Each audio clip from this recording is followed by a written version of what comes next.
On the first day of the 7th month, gather in holy worship and do no regular work.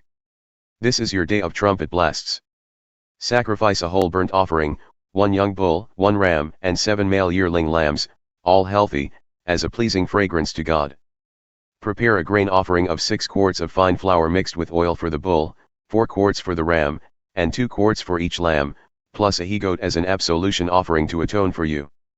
These are all over and above the monthly and daily whole burnt offerings with their grain offerings and drink offerings as prescribed, a pleasing fragrance, a fire gift to God. On the 10th day of the 7th month, gather in holy worship, humble yourselves, and do no work. Bring a whole burnt offering to God as a pleasing fragrance, 1 young bull, 1 ram, and 7 yearling male lambs, all healthy.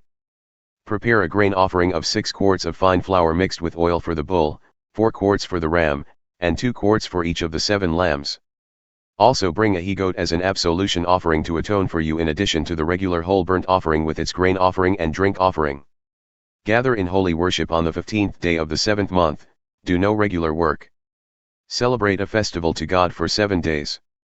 Bring a whole burnt offering, a fire gift of pleasing fragrance to God, 13 young bulls, 2 rams, and 14 yearling male lambs, all healthy.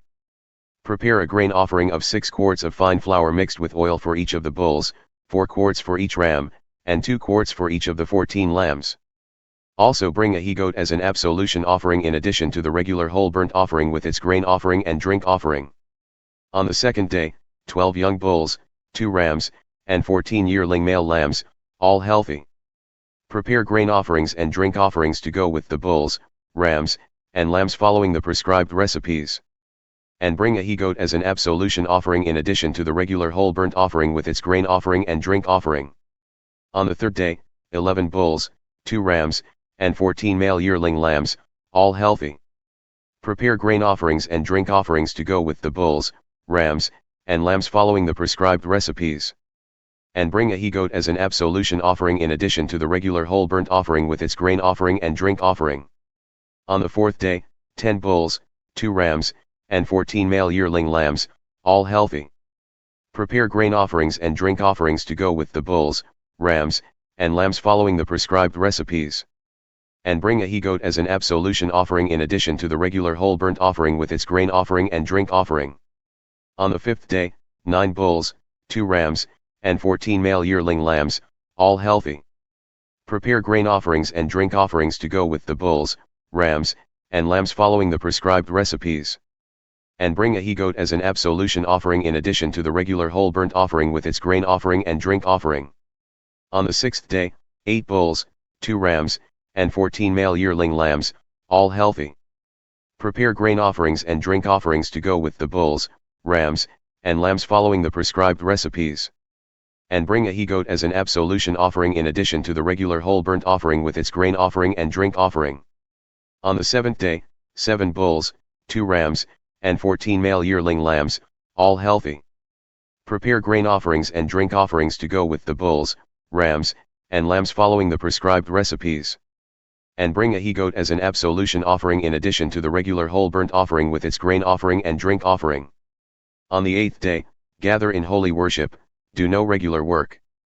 Bring a fire gift of pleasing fragrance to God, a whole burnt offering, 1 bull, 1 ram, and 7 male yearling lambs, all healthy. Prepare grain offerings and drink offerings to go with the bulls, rams, and lambs following the prescribed recipes. And bring a he-goat as an absolution offering in addition to the regular whole burnt offering with its grain offering and drink offering. Sacrifice these to God as a congregation at your set feasts, your whole burnt offerings, grain offerings, drink offerings, and peace offerings. These are all over and above your personal vow offerings and free will offerings. Moses instructed the people of Israel in all that God commanded him. Vows. Moses spoke to the heads of the tribes of the people of Israel. This is what God commands: when a man makes a vow to God or binds himself by an oath to do something, he must not break his word, he must do exactly what he has said. When a woman makes a vow to God and binds herself by a pledge as a young girl still living in her father's house, and her father hears of her vow or pledge but says nothing to her, then she has to make good on all her vows and pledges. But if her father holds her back when he hears of what she has done, none of her vows and pledges are valid. God will release her since her father held her back. If she marries after she makes a vow or has made some rash promise or pledge, and her husband hears of it but says nothing to her, then she has to make good on whatever she vowed or pledged. But if her husband intervenes when he hears of it, he cancels the vow or rash promise that binds her. And God will release her. Any vow or pledge taken by a widow or divorced woman is binding on her. When a woman who is living with her husband makes a vow or takes a pledge under oath and her husband hears about it but says nothing and doesn't say she can't do it, then all her vows and pledges are valid. But if her husband cancels them when he hears about them, then none of the vows and pledges that she made are binding. Her husband has cancelled them and God will release her. Any vow and pledge that she makes that may be to her detriment can be either affirmed or annulled by her husband.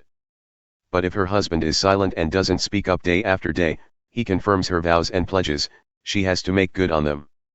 By saying nothing to her when he hears of them, he binds her to them. If, however, he cancels them sometime after he hears of them, he takes her guilt on himself.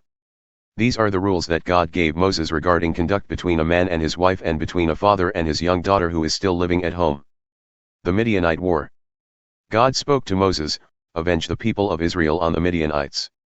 Afterward you will go to be with your dead ancestors." Moses addressed the people, "Recruit men for a campaign against Midian, to exact God's vengeance on Midian. 1,000 from each tribe of Israel to go to war." A fighting force of 1,000 from each tribe of Israel, 12,000 in all, was recruited. Moses sent them off to war, 1,000 from each tribe, and also Phinehas son of Eleazar, who went as priest to the army, in charge of holy vessels and the signaling bugles. They attacked Midian, just as God had commanded Moses, and killed every last man. Among the fallen were Evi, Rekam, Zur, Hur, and Reba, the 5 kings of Midian. They also killed Balaam son of Beor with the sword. The people of Israel took the Midianite women and children captive and took all their animals and herds and goods as plunder. They burned to the ground all the towns in which Midianites lived and also their tent camps. They looted and plundered everything and everyone, belongings and people and animals. They took it all, captives and spoils and plunder, back to Moses and Eleazar the priest and the company of Israel where they were camped on the plains of Moab, at Jordan Jericho. Moses, Eleazar, and all the leaders of the congregation went to meet the returning army outside the camp.